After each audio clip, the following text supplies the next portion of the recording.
Getting started here. I'm amazed that the room is still full, because as I was coming back a little after midnight, I saw a lot of you still going out the other direction. So I wore a bright shirt trying to keep everybody awake this morning. We're happy to be back at the Pipeline Safety Trust Conference. We're bulging at the seams in this room, and I heard initial reports this morning from the webcast that there was 300 to 500 people watching most of the day yesterday. So thanks to everybody that's online watching this too. I was getting emails yesterday about people's impressions of different sessions. It sounds like we're on the right track. We're very privileged to have, for I think the third year in the row, Cynthia Quarterman, the administrator of the Pipelines and Hazardous Material Safety Administration, here with us this morning, and she's going to give us an overview of what the PHMSA has been up to over the last year and how they've been kind of working to, instill more trust in the pipelines in this country. So I'm just going to cut right to Cynthia's address and not steal any of her time. So help me and welcome the administrator of PHMSA.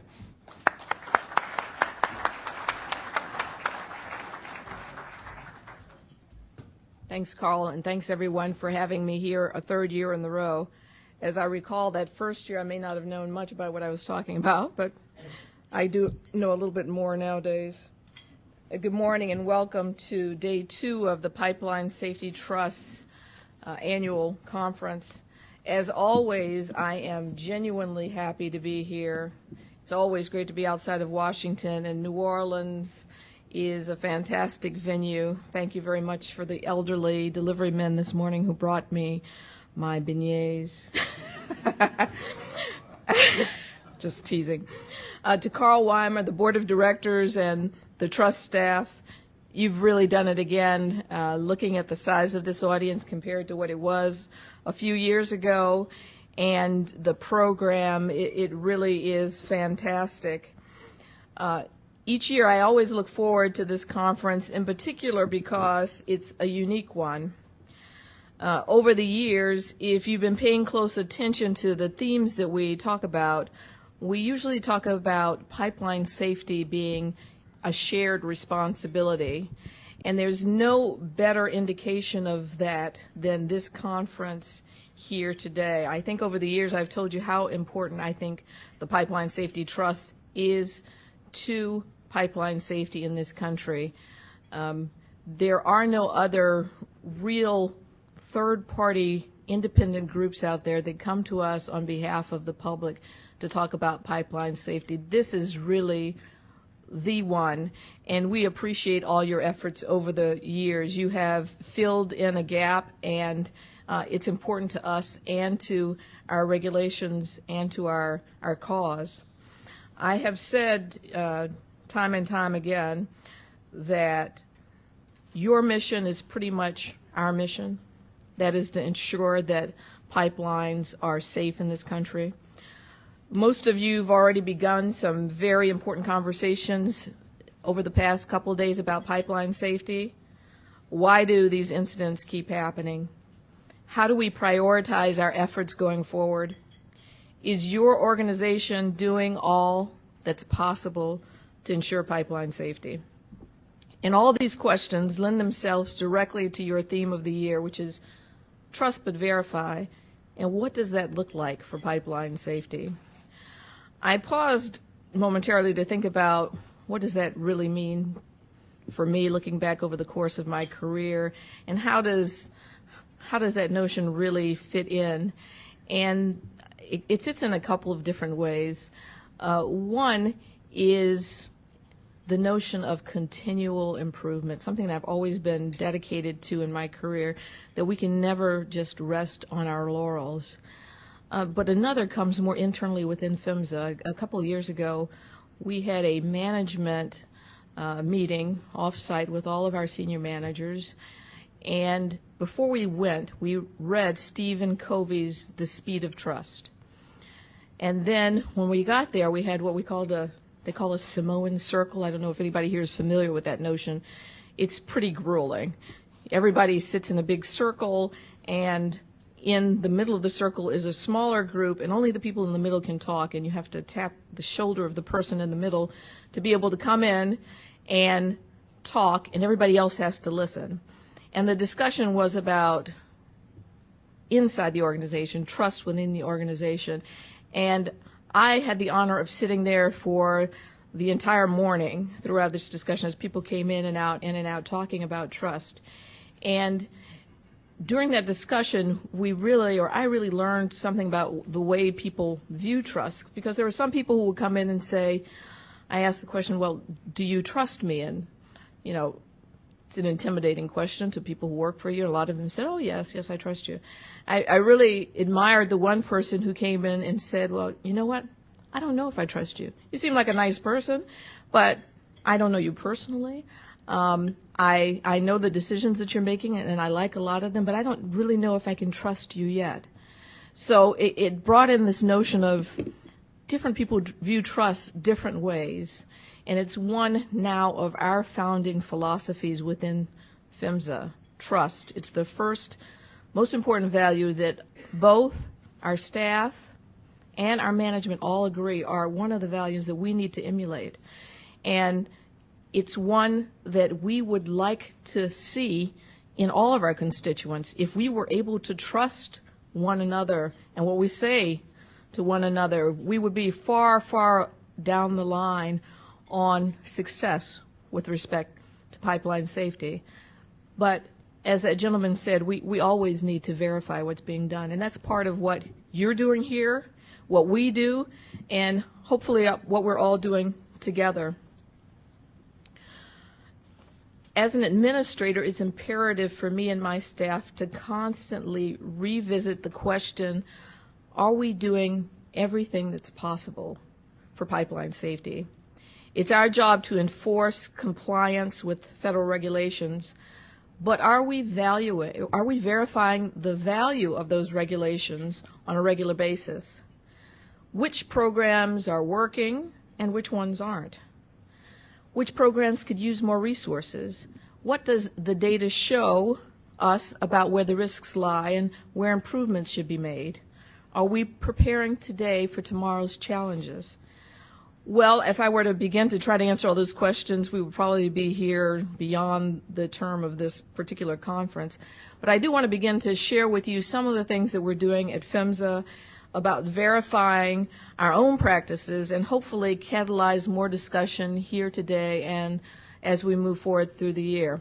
I know that Jeff Weiss spoke yesterday morning and gave a pretty full discussion of all the many, many different initiatives that we have going on. I'm not going to try to repeat that here today. Just want to highlight from a higher level some of the things that are important to us. It's been, as you can imagine, having heard that discussion, a very busy and I think a very productive year for us. And I think that's a good thing because we are seeing domestic energy production ramp up quite extensively, and with that will be the increase of pipelines in this country and the increase of fuel being transported across the country, which means that what we're doing here today is extremely important.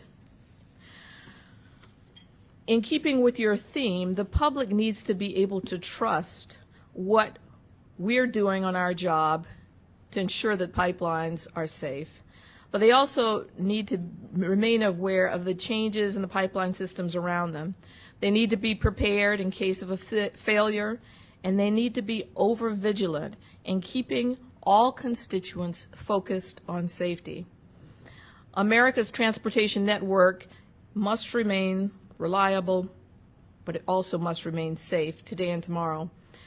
That requires all of our efforts here today.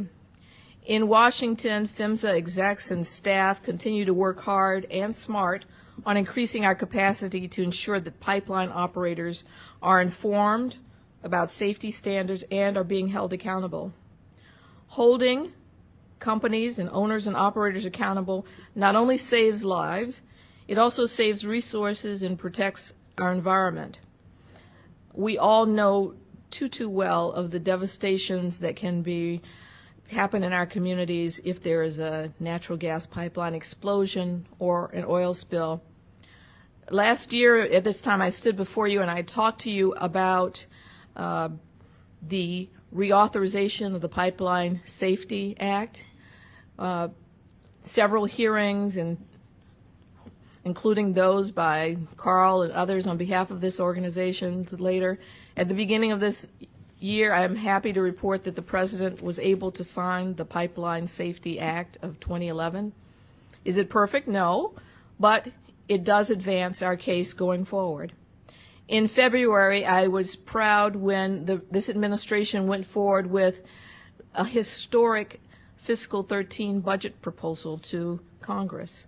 In that proposal, it looked to more than double the number, to almost double, so not more than, almost double the number of inspection and enforcement staff.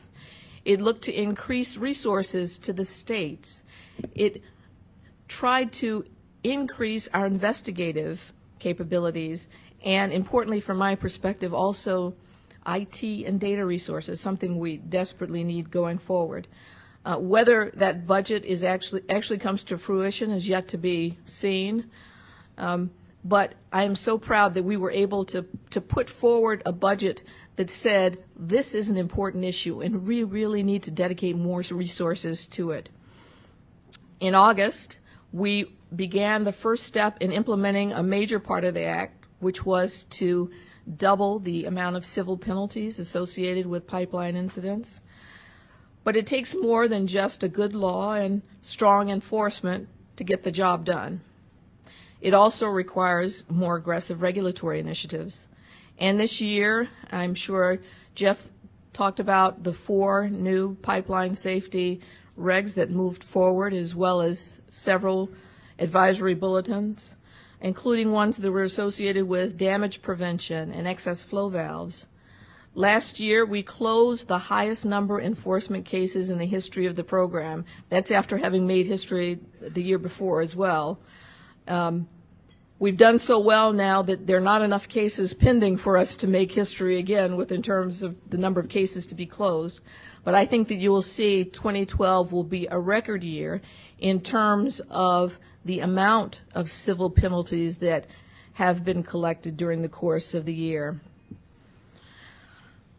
We need to keep moving those cases as quickly as possible, and I know Vanessa Sutherland spoke to this audience at some point yesterday, our chief counsel, about how we're working on standards, but she and her team are working to ensure that those cases keep moving quickly. With more authority, PHMSA can be more effective in carrying out our safety mission, ultimately benefiting everyone, from pipeline workers to operators to emergency responders to the local residents around the country. We're also continuing to work on improving the integrity management program. We are moving forward with respect to the lessons that we've learned from some studies on leak detection systems and automatic control and remote shutoff valves. We are reevaluating the data that we collect and looking for gaps in that data and trying to fill those gaps and also increase our data analysis. And we're exploring ways to expand federal regulations for gathering pipelines. All of these priorities tie back to the need to verify and provide an honest answer to the question, are we doing all that is possible to do to ensure that our pipelines are safe? How can we keep up with the shifting demands of this industry? Looking forward, you can expect to see more collaboration because honestly, laws and regulations and enforcement is simply not enough. We also need to move forward with many more collaborative efforts with our stakeholders. Back in 2009, one of the first things I did after taking office was meeting with Carl and talking about the interests of the Pipeline Safety Trust. It was and remains important to me to review your priorities over the years. I think the first year there were a list of 9 things, and I went through and I cataloged where we were with respect to those 9 things. I looked back at that before coming here, and I'm proud to say that most of those things are either done or well on the way to getting done. Just this year, I mentioned we issued 4 rulemakings. We expect to see even more action on the rulemaking front next year as the demand for pipelines continues to rise. PHMSA shares the Trust's priority for basing regulations on cutting-edge technology. And just last year, we had a research and development conference to talk about, a public conference to talk about what are the gaps in research that need to be filled, because candidly, right now, the tools that are available are not yet sufficient. We need to continue to press the research edge. Data. In order to verify what has happened in the past, we really need more data than we have right now. We need better data. We need to analyze that data more. We were planning to have a data forum a couple of weeks ago. That got postponed. It's now going to be in early January. We hope that you will be there as well to talk about your data needs, because honestly, you can't verify if you don't have data, and you can't trust what's being told to you if you don't have that data available. I want to thank the Trust for already being a steady partner in our safety mission, and encourage you all to continue to do just that. As I mentioned last year, transparency is a real priority for PHMSA, for DOT, for the administration, and that includes making public information available about pipeline safety on our website. There's a lot of information there right now. Unfortunately, it is very difficult to navigate. We'd like, during the course of the year, to have an opportunity to sit down with you to talk about what do you need and how do you need to see it. We want to improve our website. This is an agency-wide initiative. We'd like to have you in that conversation, telling us how you use it, what problems are you seeing, how would you like to see that going forward. We'd also like to invite you to continue to keep up with us, not only on our website. We now have a Twitter account, and we're sending out tweets. If you don't have a link, I'm sure somebody who understands this better than I do will can tell you how to get on our Twitter account so that you can follow us, I guess is the terminology. Again, I'd like to say that pipeline safety is a shared responsibility, and your role in it is equally as important as anybody else's in this room, whether it's an operator, a federal, a state agency. We really need you to be there at the table with us, and we thank you for your agreement to be there in years past, and we look forward to working with you in the future. Now, if Carl is okay, I'd like to take some questions. That'd be great. We have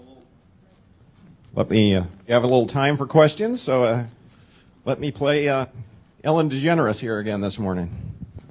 And if you tell us your name and where you're from, that'd be good. Susan Connolly from Marshall, Michigan. A question that I had, I'm very interested in the fact that PHMSA has now asked the National Academy of Sciences to study dilbit with the internal or the corrosion of pipelines.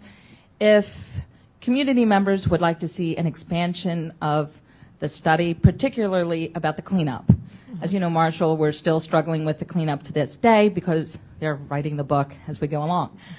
Several of us are hopeful that that can be expanded in reference to cleanup because there will be other spills, and we're hoping that we can learn the lessons from this spill in Marshall to try to expand that study and learn as much as we can. So I was hopeful that PHMSA would consider looking more into that, if that's possible. Thank you. I can tell you the National Academy is a fantastic and expensive organization. When we decided to contract with them for the dilbit study, which was a requirement in the Pipeline Safety Act, we tried to give them the language from the Act on which to study it. And a part of that is because of the amount of money that is associated with having that study done. I mean, the Pipeline Safety Act was great in that it gave us 40 new mandate. It was not so great in that it gave us $0 new dollars. I mean, to be candid with you, or new resources, except perhaps 10 new people in years out. So I agree with you. More needs to be done on the oil spill front. Maybe we can help you, put you in contact with EPA folks who are doing the oil spill response and ask them if they would be willing to talk about some funding for that. I think they may have a little bit more both authority and ability to follow up on that kind of issue. Good morning, Administrator Quarterman. Hans Mertens, NAPSR. We have been hearing a lot about the fiscal cliff. And while it's very uncertain at this point, perhaps you have some insights that you can share with us and how it's going to affect your operation. Do you have an 8-ball?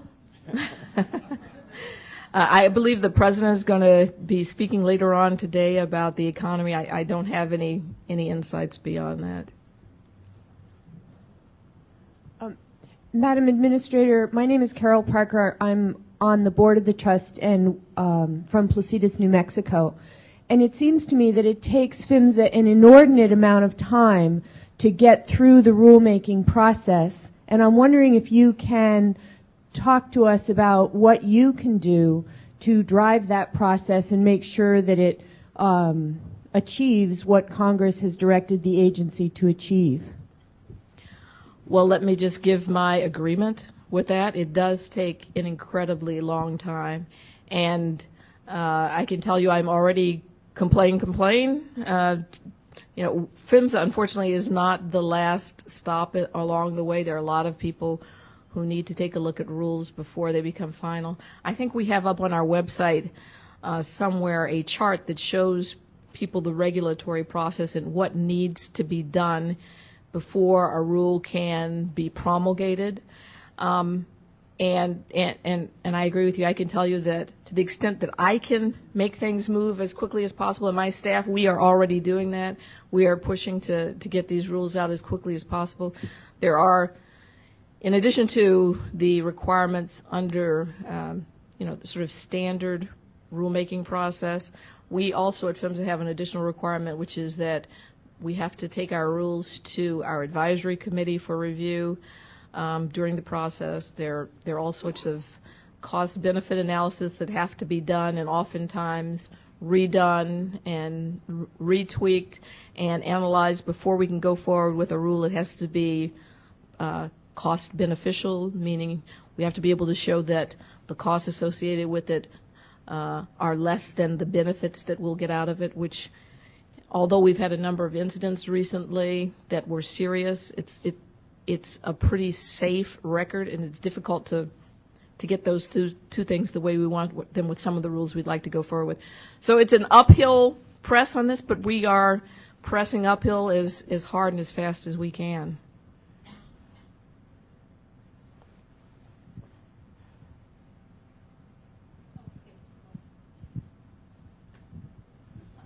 Yeah, Mike Holmstrom, citizen advocate from San Jose, California. I'm glad you see that there's problems with the database. One little thing that I'm wondering is that I've noticed that on the operator reports on the PHMSA enforcement is that some operators will have under an umbrella of one company like numerous subdivisions, and yet other pipelines will lump all of their data just under one pipeline company for all their different divisions. And I'm just wondering, how do they decide on the entities when to lump them all in one, and or to have, like, there was one company with like 13 different divisions? I believe it was last year that we went out with what we call the one rule, where we're trying to get, any one company can be several different entities and own several different assets, and it had come to the point where we could no longer track what was going on. So we've tried to get those all into one. I think over time you will see, as we get data about what companies are connected to what companies, you'll see that coming back together. Right now we're just in the process of pulling that all together in one place. Am I saying that correctly to my folks over here who know better than I? I think we obviously share your anxiety on that account. And in the one rule that the administrator mentioned, we made what I think is a really important change in saying each of those op IDs have to tell us under what plan they're operating, like an integrity management plan. You can have 13 different entities in there, and there are business reasons why they set that way up, and honestly, I don't claim to understand them, but now they have to associate which plan it's under. So if we're interested in integrity management, we'll know which operator IDs it's under. We have time for one last question, and I think she's already got the mic back there. Thank you. Connie Jackson, City of San Bruno. I was wondering if you could comment briefly on your programs for monitoring progress towards closure of NTSB recommendations. We're obviously particularly concerned about those affecting our situation. Thank you for that question. It's been a busy year for us. In addition to the 40 mandates that came out of Congress in 2011, we got multiple, obviously, recommendations on the San Bruno incident, and this year, multiple recommendations from NTSB on the Marshall, Michigan incident. Fortunately, we were well on the way to moving forward with many of the mandates that came out of those. It doesn't mean that we're going to be able to snap our fingers and have them done, but we have a database, essentially, of all the actions that need to be done and where we are on them and when we're going to finish them. Those are key priorities to us. I can brag by telling you that Chairwoman Hirschman, during testimony, talking about our responsiveness to NTSB recommendation, says that we are one of the most responsive of all the transportation modes. We take those things seriously. All of our recommendations with respect to pipeline safety are categorized as open, acceptable, meaning that we are making good progress. We're not trying to stymie anything. We're trying to get things done. So we are working on those. This year we put out some safety advisories related to reporting of how operators calculate their maximum allowable operating pressure. We are expecting in next year, when annual reports come in from gas transmission companies, that we will now have information that we need to work on a rule that's been in progress for a while, associated with maximum allowable operating pressure and the grandfather clause and all those things that are related to the San Bruno incident. All right. Join me in thanking Administrator Quarterman for being here again this morning.